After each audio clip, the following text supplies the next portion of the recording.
What do you think makes a good leader? Ooh. Ooh. Again, everything I'm saying probably is just from my own perspective or just from my own experience. You know, I think the ability to listen, man, the ability to pay attention and keep your ear to the ground, know what is needed. Why do you need to be led if people don't need to go somewhere? Why do you need to be, you know, in front if somebody don't need somebody in front? You know what I mean? First of all, you need to be in a situation where the people need or want you to be that thing. That you know what I mean? That you, if the word is leader, it is that. Yeah. You know, and it's complicated because when I think of leader, oftentimes I don't know that I see it as leader as in terms of I'm out here with my sword in the front row in my armor. It's more that I'm the one willing to go talk to that person about the building. Or I'm the one that's willing to call a meeting for us to discuss something. Is that really a leader, or is that just a person who takes an initiative? Is a leader a person who takes an initiative? You know what I'm saying? So what is a leader? I mean, there's a lot of sacrifice involved in it, in being a leader. And even sometimes people are like, what are you talking about sacrifice? You benefit from these things. So how do I benefit from living a life? Because there's no way you're gonna make this choice, you know what I mean, to have this life if you don't understand certain things that come with it. Like when I go through my things with a student, or when I go through my thing with the admin, or when I don't know what to do, because that happens a lot. You don't know what to do. You have to have some introspect, right? You have to, when I have run-ins with students, when I have run-ins with people, I get into my zone and I start to think, what could I have done to make this better? What did I do to get this to where it is? I have to analyze it. You know what I mean? I come from that background, you know, where I was taught to go to the source of situations, to fix situations. And sometimes I'm looking, I'm like, could I have been any less of what I am that maybe had caused this? And an answer sometimes is no, I can't. Because if one person falls off the wagon and 15 are saved off the wagon, that's just the way it's gonna be. You know what I mean? Because I can't sacrifice the 15 for you one when you the one has a choice to bend, to fix, to be in a situation where it's functional for you. Like when I see certain things, I see a lot of people who start capoeira and I think they need it in my mind. Some people are just not there, you know what I mean? Some people need things. Some people need like structure. They need to know that they're a part of something. Some people can create structure. Yeah. You know what I'm saying? And you have to know what these people are. When I see people who need what capoeira can provide for them to liberate them, because capoeira is not going to be the mechanism of like, let me check my capoeira app today to see how my life is. Yeah. It's just that the self-determination, the discipline that you gain over the years gives you pathways, shows you ways of how to become more self-sufficient. You know what I'm saying? More autodidacting is what you need as a human being. And the more you take away the human's ability to fend for themselves, is the more titty suckers you're gonna get out here. No lie. I mean, we need more people out here who are more capable of taking care of themselves than more people who are dependent on a system to take care of themselves. And we have more people, particularly in these inner cities, we're all like dependent. Some people don't know where you get grapes if they're not from a Giant or Safeway. You know, does people even know what the damn grapevine look like? You know, particularly our people. You know what I'm saying? Some of us who are trapped in the inner cities. I'm talking about your inner cities like New York City. Like, can people really afford to get across the bridges? How expensive them damn tolls is? You know, all these different things. So I don't know what makes a good leader. I think being transformable, being malleable. When I always say malleable because I think about metal and how hard it is, and like how metal, you know, some metal is malleable, but it's still firm metal. You know what I mean? Like lead. You know what I mean? I'm thinking about you, because when I've observed you in spaces, I always think of leader as the word that describes you. And it's not even necessarily if you're in front of the harder. And you know, like doing that, or if you're teaching or speaking to the class after, you know, training or whatever. But it could be like just having like a random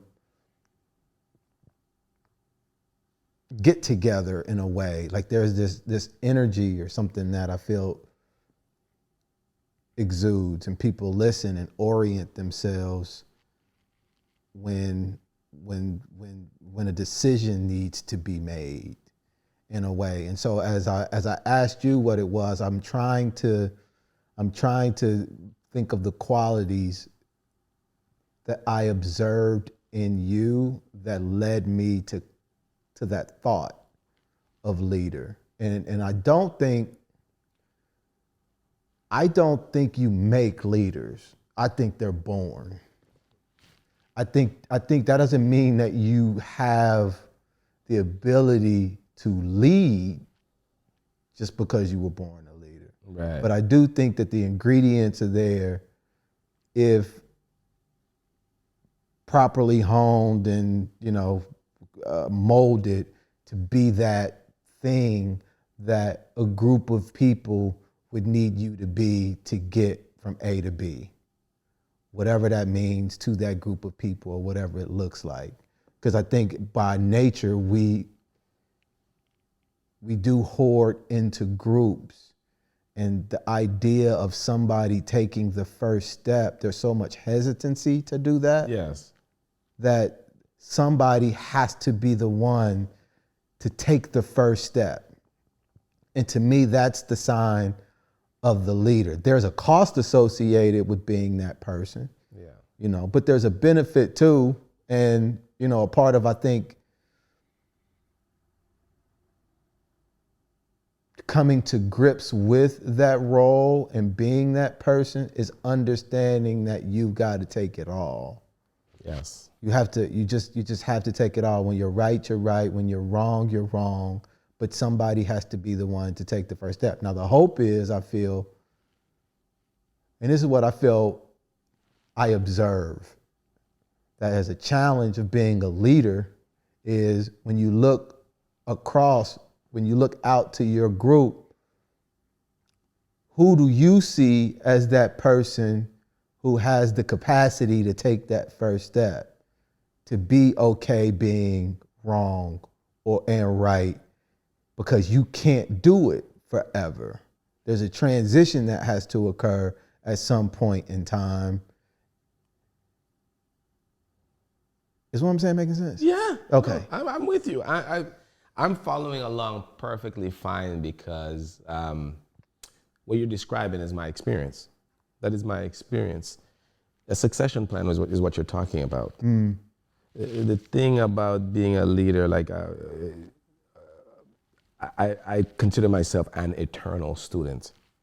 And I said this to my capoeira master the last time we had a conversation. I said, bro, when I met you, I had a full suitcase because I'm a life traveler. You know what I mean? I had things packed in there. You know what I mean? But I had an empty cup because I consider myself an eternal student. I had an empty cup to learn everything this person had to give me. You can't be a good leader if you're not a good follower. Everyone that's ever taught me in my whole life has been a true master. Every person. My dad, my mentors, the person who showed me how to play soccer. These people are true masters. They really have mastered, and I was lucky enough for whatever I exuded, they saw in me and invested in me. So part of what happens when it comes to leading and it comes to the nurturing of a leader, because I think leaders also are nurtured. They're nurtured by mechanisms, negative or positive, from society and their community and how they grow up. So in our capoeira spot, one thing we do, I pay attention to the kids now who takes the initiative to jump out. Like when we say make a circle, which one of them are like, can you guys listen and make a circle, hold hands, let's do this. That right there is a kid who is taking the initiative to get this done, to see the result of having this person standing in front of them commanding us to do stuff. What are you here for? I want to hear this person talk. You know what I'm saying? And where this person is going. I seem to have been one of these people growing up. When people were like, hey, everybody, line up. I noticed, who do they run behind? They run behind someone. Yeah. They don't run to the front of the line. And if you see this individual who's just like, they don't mind going front, they don't mind being the guinea pig, they don't mind failing first.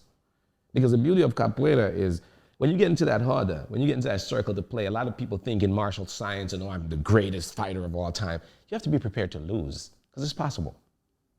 You have to be prepared to lose. And I think that's a part of it too when it comes to like this community thing. It's like the nurturing of the person. You have to see their abilities. You have to try to tell them to promote that skill. Like, it's good that you see equity. It's good that you have empathy. Like, sometimes I see some of my students humble.